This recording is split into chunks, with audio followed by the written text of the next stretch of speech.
Hey guys, Jlunce here. As promised, I have the new setup ready. You guys have seen my vast vinyl collection before me. I have a record player, of course. I hope you guys like it. This is where I should be for the next couple months, for the foreseeable future, until I go back to campus in a couple months for when I have to continue earning my degree. But first, we have a word from our sponsor.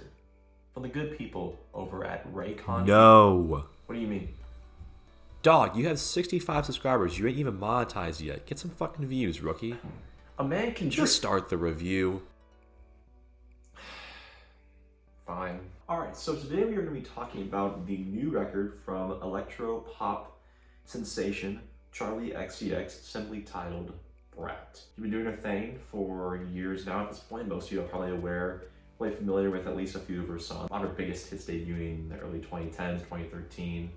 Off of that Sucker album. She came on the scene with a pretty good ear for electro-pop production, vocals that utilized auto-tune in tolerable ways. Well, intolerable, she used it pretty well. After kind of coming on the scene with a big smash album with Sucker, she didn't go into the weeds and go super deep into the pop sphere a lot after that. She kind of took a short break from the LPs. She did just a mixtape or two, I think, before her next album. But I believe she was able to carve out a successful niche for herself with her self-titled album, Charli. She came through with this insane hyper-pop production with incredible songs like Silver Cross and Gone in 1999. The songwriting to this thing was pretty great. She explored these complicated feelings of emotional attachment, living this crazy party life, sex. The record was just a really good 45 minutes of ear candy, and for what it was, I think it did a pretty good job of that. It was highly experimental and it paid off more ways than one. And her following two records, Crash and How I'm Feeling Now, I didn't love them.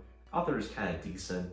They didn't get close to match the quality of her self-titled, but I like that she was continuing to dive deeper into these sounds of bubblegum bass and even dance pop. Now on to this new record over here, which was teased back in December of last year. And although it does feature probably her worst album cover yet because of the lack of style or polish, after listening to this thing, I'm not really sure how the album cover is supposed to signify or symbolize what the album is actually about. So I'm not really even sure what the point of this art was, but it's something. But the sound that Charli went for on this record is pretty interesting. I do appreciate the way she continues to experiment with electropop by incorporating a lot of dance elements, specifically EDM production, which is a style of music that I'm not particularly enthralled by compared to most people. Most EDM productions kind of formulaic, kind of predictable, kind of just hit the same note every time. And I mean, like if I go to a party and EDM song is playing, I'd rather just kind of listen to a hip hop song. I'd rather a pop banger be playing. I'd rather a classic 80s song be playing, or even a rock banger or something like that. And it's not to say there isn't good EDM songs out there, good EDM artists out there, because there totally are. But I think it's a genre that misses way more often than it actually hits. On paper though, a direction like this seems like a pretty good idea when it comes to Charli's sound, since a lot of her songs have these driving, nutso, repetitive beats and hooks. And these traits are inextricably tied to the EDM genre. But to actually see how she's able to weave these genres together and how successful she is at doing so, we gotta actually get into the tracks of this thing. 360, Club Classics, and Sympathy is a Knife comprise the first leg of the album. Right away we get to see what does work and what doesn't work with this new direction that she's going in. 360 and the Club Classics were both released as singles prior to this whole thing dropping. And I like both of them, although Club Classics is definitely a little bit weaker in my opinion. Even so, both these tracks illustrate something that I think was pretty wise on Charli's part, and that's the fact that both these songs, most of the songs on the record, hit roughly 2.5 to maybe 3 minutes, maybe a couple that are 3.5 minutes. Making these tracks shorter gives each of them a chance to not overstay their welcome, not get monotonous, not get annoying, or to the point where you feel like, okay, it's over, it's done, we can move on. No, these tracks just feel very short, sweet, and snappy. They have a solid hook usually, and some solid progression, but not too obnoxious or too overly complicated. So the repetitive nature of her music does fit in this context, and I think that 360 works for this very reason. Charli hits us with this really infectious hook, some super catchy electro-pop production with some heavy synthesizers in there as well when she starts to sing the hook. Her vocal melody is super catchy, and I really like the exaggerated ad-libs she drops in there to keep her flow interesting. I like how the songwriter alludes to this extremified version of what being online is like in the generation that is chronically online. It's not amazing, but I think it does really work for what it's trying to do.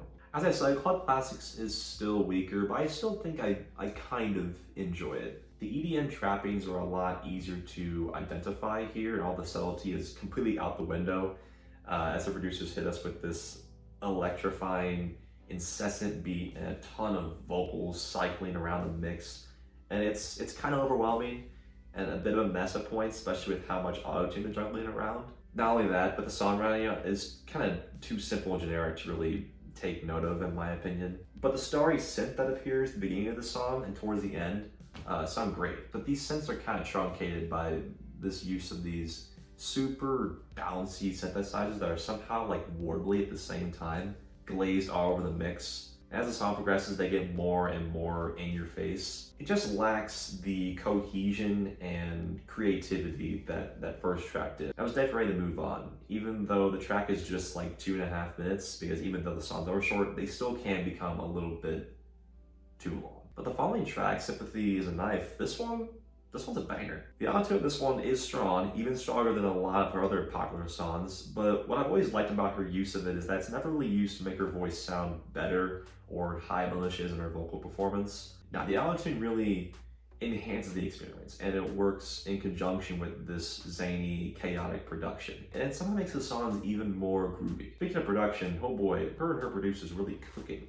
with this one. The pulsating synthesizers and bass drops in this thing hit so hard that I feel like an 80-mile-an-hour wind just swept past me as I'm dancing in a disco room. The aggression of it is just so crazy, and I also love the vocal effects they put on her voice throughout the song. They really make a point to emphasize her singing on this thing. I also love the vocal sample that pops in around when she's singing the hook. I even dig the personal angle to the lyrics where she acknowledges the oddity of her popularity, being an artist with a sound that caters to a very specific demographic while still being so big that one would think that she's at the level of like a Taylor Swift or something, or at the cultural significance of Taylor Swift. It's a great reminder of how unique and important she is when it comes to the current poposphere. Unfortunately though, the rest of the track list doesn't really offer anything that comes near the quality of that song. But don't get me wrong, I'm not saying that the rest of the record sucks or anything, because it's decent, but usually there are just one or two issues that I have with each song that kind of holds each of them back to a certain extent. Von Dutch was another lead single off this thing. Although the tune is there, the vocal melody she delivers are pretty groovy. I just feel like the production settled for something expected. Some driving synths and warbly based, but nothing that really goes the distance for me. All the songwriting in the rest of these tracks is also kind of uninteresting, kind of flirty, kind of tongue-in-cheek. The confidence is there, but none of the nuance or the interesting storyline or personal struggle really rings as hard as that previous track or even other tracks off her album like Charli. And songs like Rewind settle for this cliche story about going back to a more idyllic time, akin to like something like Stressed Out off of like 21 Pilots' Blurry Face album. Not that they sound similar at all. I just think that a story like that, song like that, is kind of just like we've heard before a million times. Like, what's the point? She doesn't really present it in a new context either. I do like the almost dubstep inspired production here and the Daft Punk-esque synthesizers that sound kind of robotic, but in a good way. I really do like the production on this one quite a bit. And there are still some hooks that really do win me over this thing, like Girl So Confusing, where Charli says the word girl like 4 different times in the same bar in 4 different ways through the use of different vocal effects. I like that. Production on here is quite solid too, with this heavy distortion of the synths that give it a lot of character. I think it honestly could have been developed a bit more to make it a banger. B2B or back-to-back falls into that trap I mentioned earlier when it comes to EDM music, where the repetitiveness of the lyrics kind of wears thin by the end, even though it's only like 3 minutes.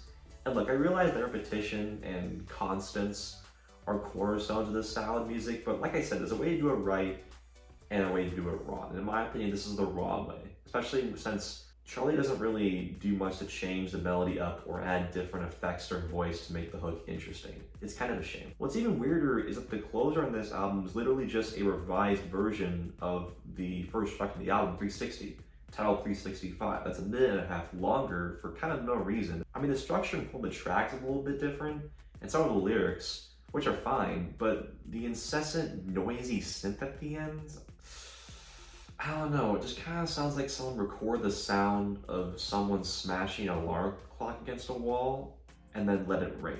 I still think it's kind of decent because she plays with the melody of the track in a fun way towards the beginning and adds some lyrics that tie back to this party theme that she's going for. Yeah, I mean, other than this kind of disappointing ending, I think this is mostly a pretty solid experience and would definitely be a popular album to bump this summer, which I'm totally down for. It's nowhere near her best record, but for what it does, it gets the job done. I'd probably give this album a 66. It's decent. If you like her stuff, you like EDM, you like electro-pop, I think it's worth a listen. And that's it. I'm cooking up another artist Discog ranking as we speak. I'm not sure how long that's gonna take, so sit tight for that. I may do a quick little impressions video of the first 3 episodes of the new season of The Boys when that drops later this week. So let me know if y'all want that. I'm not sure if I'm gonna do that. I might just wait for the entire season to drop and finish by the end of the summer. We also got House of the Dragon coming out this summer as well. Other than that, drop a like, subscribe, leave a comment down in the comment section and berate me or voice your own opinion. Just let me know how your day's going, because I want to know. I want to make sure you guys are doing okay. Let me know what's going, okay? All right, peace out.